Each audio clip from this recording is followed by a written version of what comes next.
Welcome to the Positive Spiritual Living Podcast, brought to you by Unity on the Bay.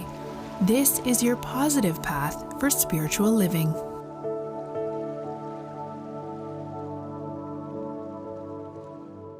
All right, so today, as I mentioned, is a different kind of service, right? And some of you may have experienced the White Stone ceremony before, and for some of you, this might be your first time.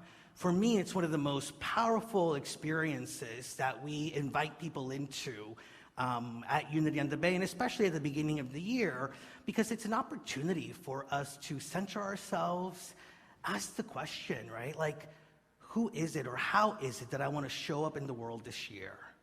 You know, when we think about names, right, and what people will call us, it's such a beautiful thing to recognize that, yes, you know, somebody can call me Juan, but wow, if somebody could totally feel and see me in such a way that when I'm walking down the street, they're like, hey, love, hey, light, right? How many of us would love to embody something so fully that that's the real name that we are called by?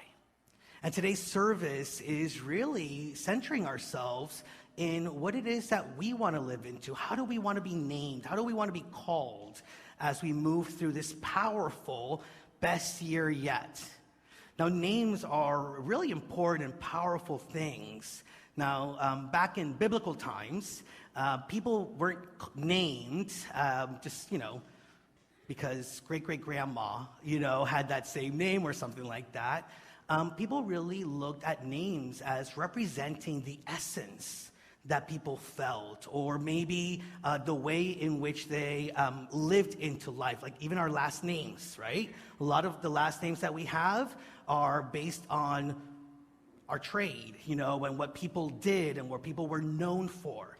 And so this service really connects to that understanding.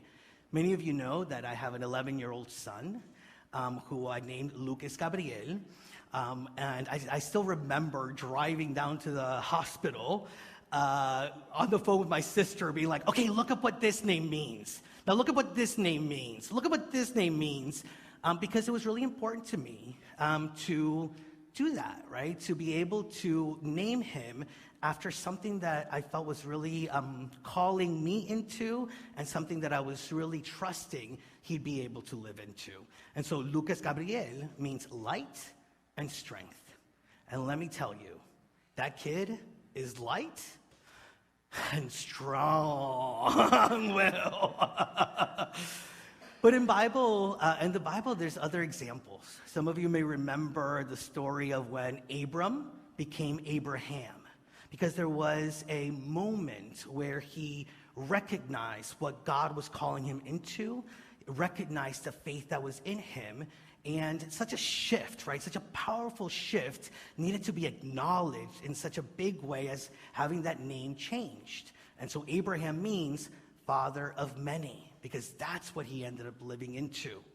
The same happened with the story of Sarai, who that word or that name means quarrelsome, and there was a shift, there was an evolution, and she became known as Sarah, which means princess. Saul became Paul, and Paul meaning humility, which was very different than who Saul was as the tax collector, right? And then many of us probably know the one that we know the most is Simon Peter. And so one of the apostles of Jesus, our master way shower, Simon meant listening, listen. And there was something that truly listened to that voice of spirit and to that Christ presence that Jesus exemplified. And through the conversion and the faith and the evolution that took place, Simon became known as Peter. And many of us may know that Jesus said, upon this rock, I will build my church. And Peter means rock. And so it just reminds me, the moments that we are able to be open and to listen to that still small voice, boy, does that create such a strong foundation for the kind of life that we want to experience. And so new names means new roles, new ways of being. And again, is this your best year yet? Is this a year of abundance? Is this a year of love? Is this a year of connection? This is the year, right? Like, this is the year, this is the moment, this is the now. And so the question is, how will you be transformed this year? How will you spiritually evolve in the next year? And can that shift, that transformation, and that evolution be just so powerful that it demands a new name for you? That it demands for you to be known out in the world and in your life in a new way. Now, at the Burning Bull service, I believe it was that one. There's been a lot of services in the last couple of weeks, right? But I think it was the Burning Bull. I talked about a couple of years ago, I realized how beautiful it was, sort of the trajectory of the fall season. Because it starts with Thanksgiving. And with Thanksgiving, this opportunity to just be reminded about the things that we can be in gratitude for. And I believe that in moments of gratitude, what we do is we allow ourselves to be open, right? And to open our hearts, to open our minds. And so that was followed by Advent, which is a time of preparation for that which we are. And so preparation to go deeper into love and faith and peace and joy, followed by Christmas. And that celebration of the Christ presence that we are, the rebirth that we get to have in our faith as a result of it, followed by New Year's Eve, where we, ask ourselves, okay, so what's the next year going to be like? What is it that I want from the next year? And because we are, doing this from the place of unity, we think about, well, now that I own my own Christhood more fully, what's life going to be like? And now we then get to move into the white stone, which is not only what is the vision that we have for the new year, but who are we going to be as a result of it? How is it that I want to show up to be able to achieve and manifest and create that life that we are envisioning for ourselves? And it really is about getting to the place of knowing and living into our truth. I love our mission statement, right? That we are a place of spiritual awakening, of evolution and action. And that happens, yes, in the general sense as a community for unity on the Bay, but that happens moment by moment in each and every one of us. And so the question for me is, how spiritually awakened are we to the truth of our being? And as we have those moments of clarity, as we have those moments of accepting our truth and becoming spiritually awakened to that, how do we use that to evolve? How do we use that to shift the ways in which we then take action in the world? And so as we go through this ceremony, I really invite you to be aware of that there is a spiritual awakening that has taken place and is taking place within you, that we are at a place of opening ourselves up to a greater sense of how it is that not only do we get to evolve into who we are, but that as we do that, we are also helping the evolution of humanity itself to become even closer with each other and with the essence and presence of the divine. And then, you all know me, or some of you know me, and some of you will get to know me. I'm all about the action. From that place, from that centeredness, from that understanding, how is it that I'm supposed to show up in the world? How is it that I'm supposed to respond to the people and the places and the situations that are going to be a part of this new year? Now, I wish I could tell you, you ain't gonna have any problems or any challenges or any issues in the new year. How many of you will believe me? Awesome. So I will see you at the end of 2024 and say, congratulations. And to me, it's not about whether we have challenges or difficulties. It's about how we are responding to it. And one of the things that I love when I think about this white stone is that we can really look at it as a stepping stone. So when we go through the meditation and we ask, what is that word or name that you are guided to write on your stone, think of it as what is supporting you in being used as a stepping stone into a new way of being. That new way of being, I believe, is always centered on the truth of who we are. And Imelda Shanklin says this: someday you will become wholly awakened to your divine identity and will begin to consciously take on the image of perfection. Did you know just how perfect each and every one of us is? Are?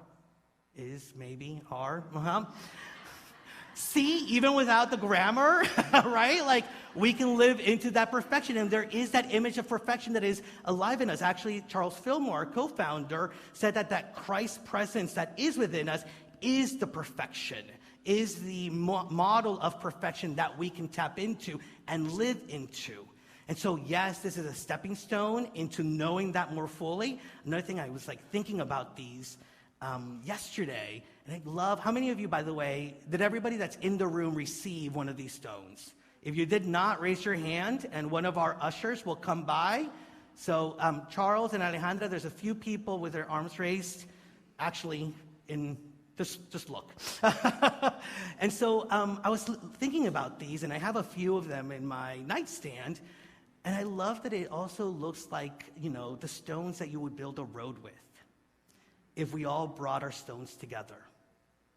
And what kind of road are we building? Where is that road leading to? I believe that it is the road that we can all take to heaven on earth. And you know what I love? I was thinking, maybe it's a path. No, it's not a path. It's a road. Because the path we forge, right? And we create.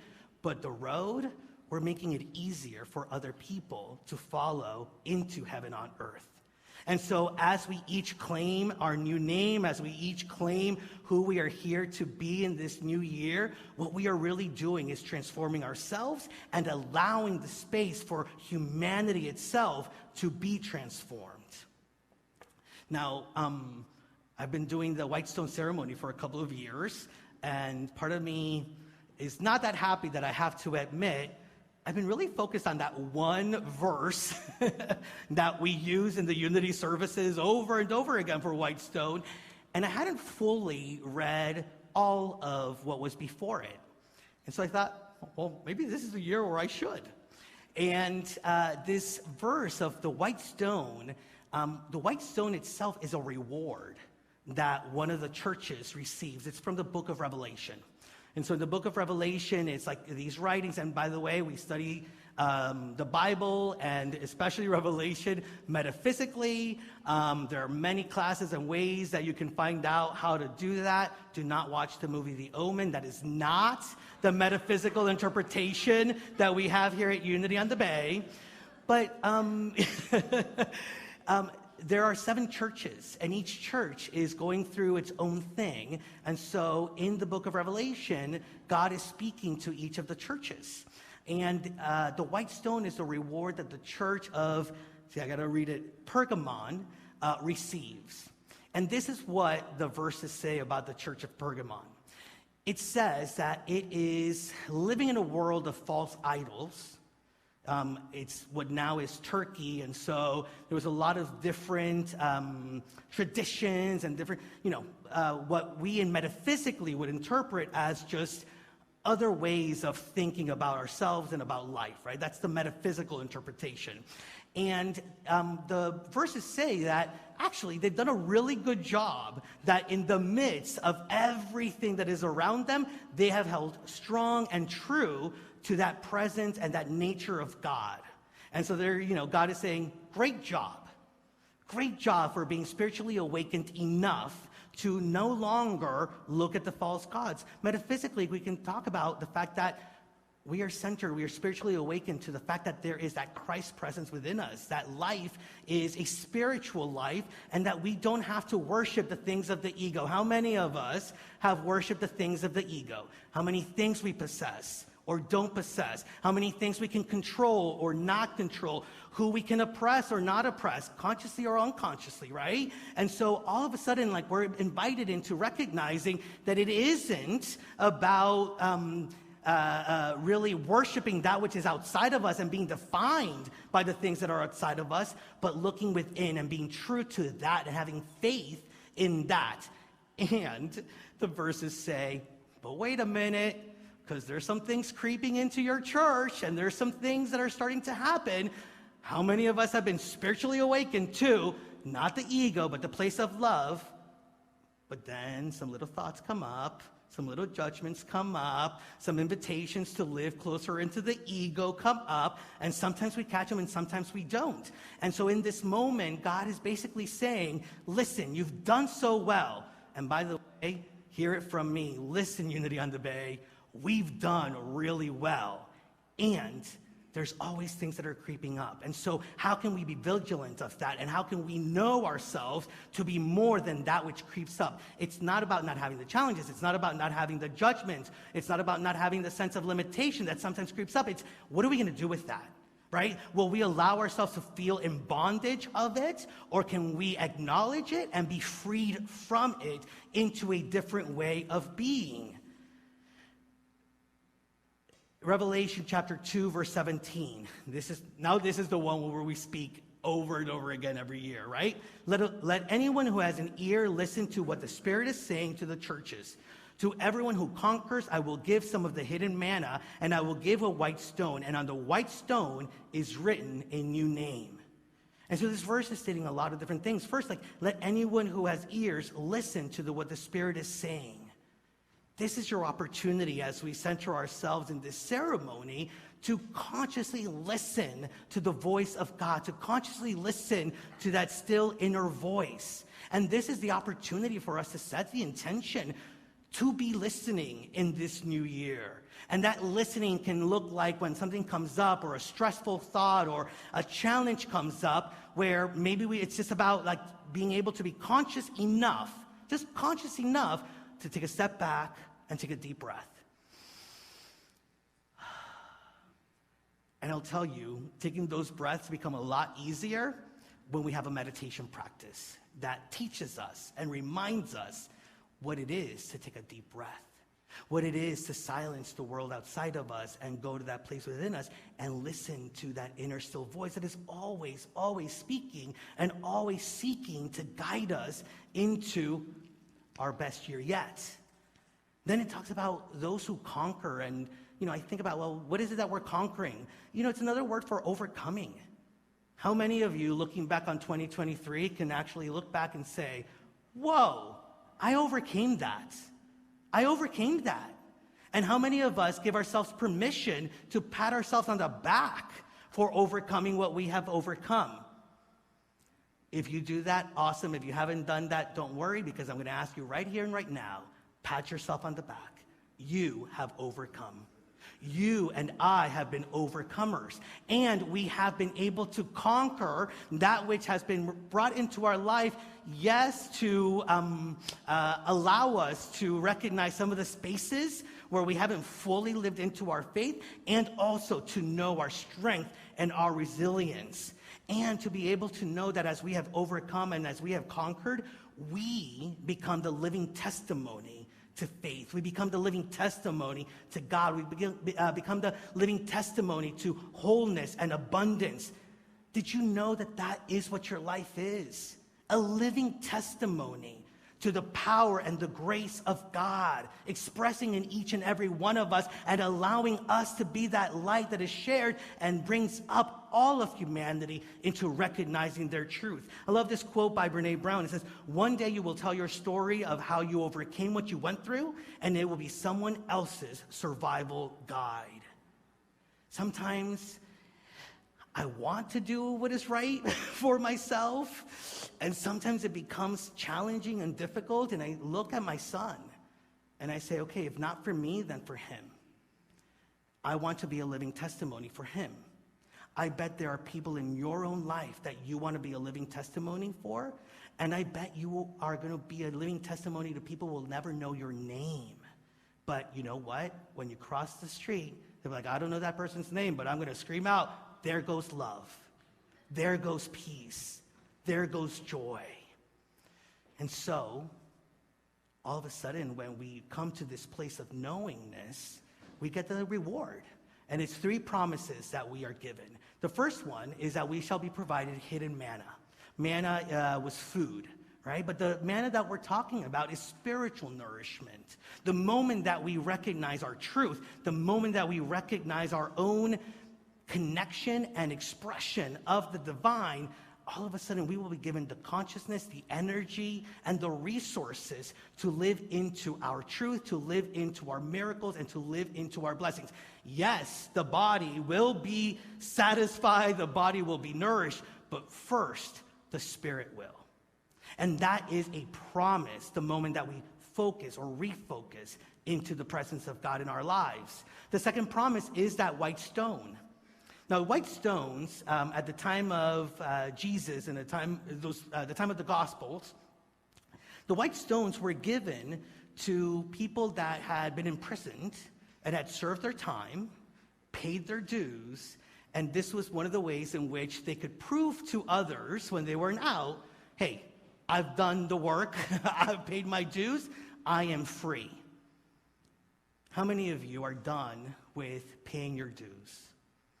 How many of you are done with paying your time, right? Like so much effort that we have put into living into this external world, and we get to choose freedom right now. We get to choose to be free and to live free. And it's a symbol of us no longer being in bondage. Bondage, and we have been imprisoned. No, we have imprisoned ourselves in judgments, in old ways of being, of patterns of, well, that's the way it was, so that's the way it needs to be. Or that's the way it was, and that's the way that it's always going to be with me. And bondage to playing it small rather than recognizing the truth and the grandeur of the spirit that is within us. And so how many of us are just done with being in bondage and want to choose freedom?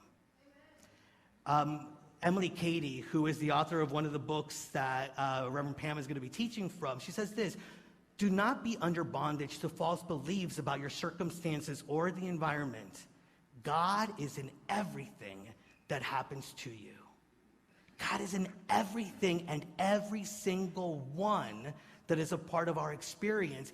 And the beauty of the reward is that the moment that we turn to God is the moment that we will recognize that and see the blessings in everyone and everything. And the third promise is that new name that is written on the white stone.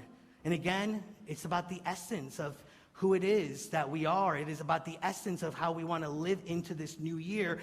It is about recognizing the transformation that is at hand, the evolution that is seeking to be lived into in our life and in this year. And so what will that transformation look like for you? What is it that will be guiding you in these moments of transformation? What word, what essence of the Christ will be what lights the way for you to more fully living life in the understanding that God is our life? Adyashanti says it is important for us to realize that we must not only have the courage to recognize the divinity within ourselves, but also to embody it and manifest it in the way that we live. Listen, we are not the same person that we were when we first walked into this holy space that we get to call Unity on the Bay, and we get to call our own spiritual community. We will not be the same person once we step out of this. We continually evolve, we continually shift, we continually go deeper, we continually expand, and this is an opportunity to do so consciously.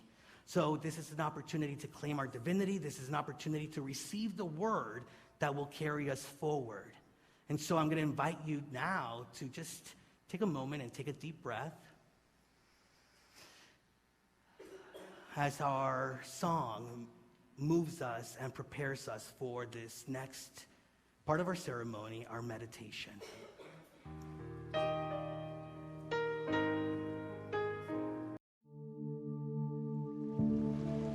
We hope you enjoyed this episode of the Positive Spiritual Living Podcast, brought to you by Unity on the Bay, a spiritual community located in Miami, Florida. Unity on the Bay is supported by the generosity of its community. If you'd like to make a donation or learn more about Unity on the Bay, please visit unityonthebay.org. You can also follow Unity on the Bay on Facebook, Instagram, and Twitter for even more positive spiritual inspiration. Until next time, thanks for listening and many blessings. Namaste.